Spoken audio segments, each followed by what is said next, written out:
네, 조우성 변호사입니다. 오늘은 계약 기간 조항 검토 시 특별히 유의할 점 이런 내용인데요. 자, 이런 질문입니다. 변호사님, 계약서 조항 중에는 반드시 기간 조항이 있지 않습니까? 뭐 계약 기간은 1년으로 한다, 2년으로 한다. 이런 계약 기간 조항을 작성하거나 검토할 때 특별히 신경 써야 될 부분이 있을까요? 있죠. 계약기간 조항은 모든 계약서에 다 들어가는 일반적인 조항이긴 하지만 여러 가지 체크해야 할 부분들이 있습니다. 좀 나눠서 설명을 드릴게요. 첫 번째, 계약기간이 길냐 짧냐 그거는 그 자체로 의미가 있습니다. 계약기간을 길게 할 거냐 짧게 할 거냐라고 하는 것은 각자 입장에 따라 다르게 정해지겠죠. 계약 체결이 그리 절박하지 않으면서 협상력이 높은 당사자는 즉 뭐 하는 거 보고 또 합시다. 뭐 다른 사람 할 수도 있고 이런 갑의 입장이라면 일단 계약 기간을 짧게 1년 이렇게 정한 다음에 매년 갱신할지 말지를 탈의해보는 그 방식이 유리할 거고요. 반대로 계약 체결이 절박하고 협상력도 낮다. 일단 이번에 한번 발목을 탁 잡고 싶다. 이런 경우는 일단 기본 계약 기간을 2년, 3년 길게 정해두는 게 좋겠죠. 그래서 계약 기간이 길고 짧으면 그 자체로 의미가 있고요. 두 번째, 이 자동 갱신 조항이라는 게 반드시 있는데 그걸 확인하십시오. 계약 기간은 자동으로 갱신되도록 규정할 수 있습니다. 예를 들어서 우리가 잡지 같은 거 구독할 때 1년, 그런데 만약에 내가 1년 끝날 때 나 이상 더 이상 안 받을래요 라고 명시적으로 얘기하지 않은 한은 계속 되거든요. 근데 그거를 딱 날짜 맞춰서 그만 받겠다 얘기하는 게 쉽지 않잖아요. 그러니까 잡지 같은 경우에는 자동 갱신 조항이 있겠죠. 보통 이런 조항이 들어갑니다.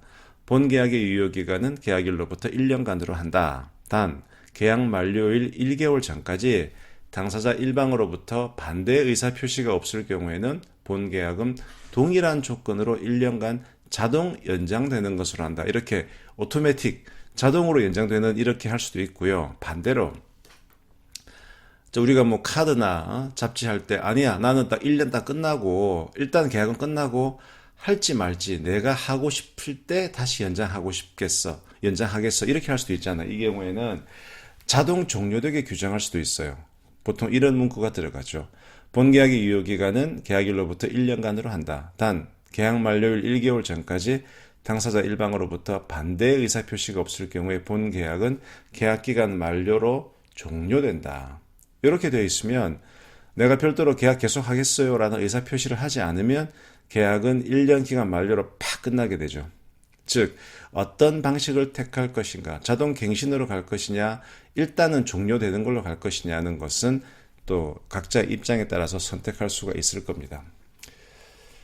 자, 그 다음에 세 번째, 계약을 내가 계속 연장하려면, 갱신하려면 어떤 행동을 해야만 되는지를 미리 파악해 두십시오.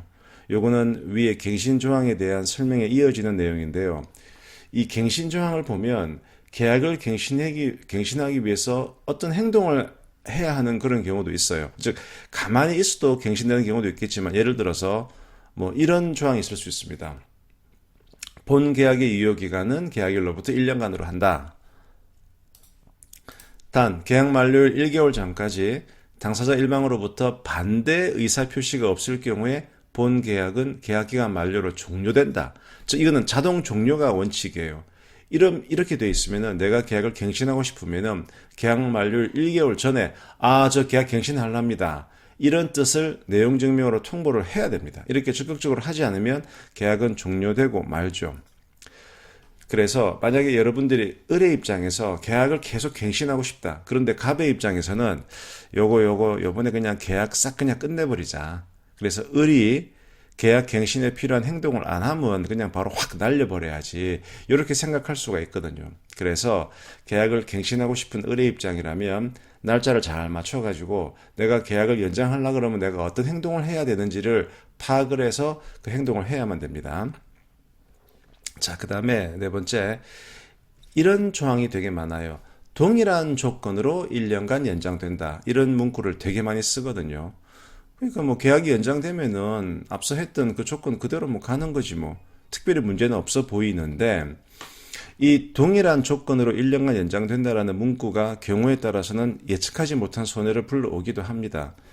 예를 들어서 지난 계약 기간 중에 뭔가 원료 가격이 급등을 했어요. 그래서 지난 계약 기간은 가격이 픽스되어 있기 때문에 우리가 올리지 못했어. 그래서 이번 계약 기간에는 좀 납품가를 올려야 돼.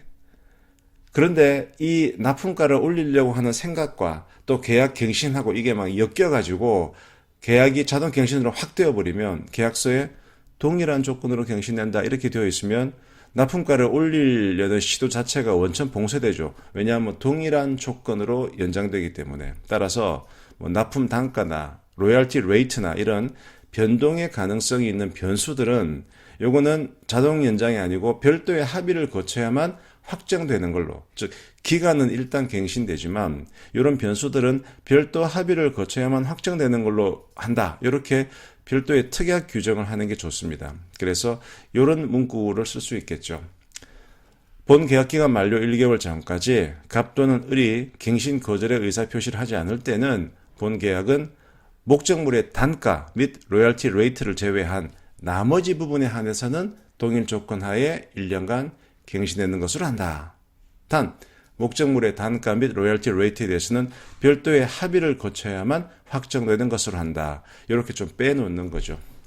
자, 마지막으로 계약이 종료된 후에도 어떤 의무가 남아있을 수 있는지를 파악할 필요가 있는데요. 원래 계약상의 의무라고 하는 것은 그 계약 기간 내에만 그때만 서로를 구속하는 거죠. 하지만 때로는 계약 기간이 끝나도 요거는 계속 책임져 이렇게 특약으로 상대방이 요구를 하는 경우가 있어요. 대표적인 게 뭐 비밀 유지 의무. 즉 뭔가 계약 기간 동안 중요한 비밀이 오갔는데 계약 끝났다고 막 그 까발리면 안 돼. 즉 계약 기간 끝나고 몇 년까지는 비밀을 유지해.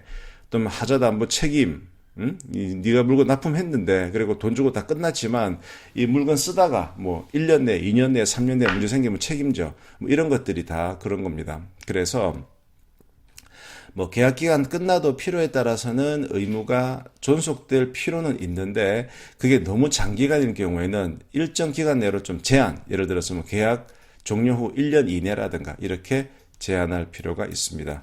좀 여러 가지를 말씀을 드렸죠. 그래서 이 계약 기간 조항은 아주 모든 조항에는 모든 계약에 다 들어가지만 의외로 이렇게 곱씹어 볼 부분이 많은 조항입니다. 지금까지 조성 변호사였습니다. 감사합니다.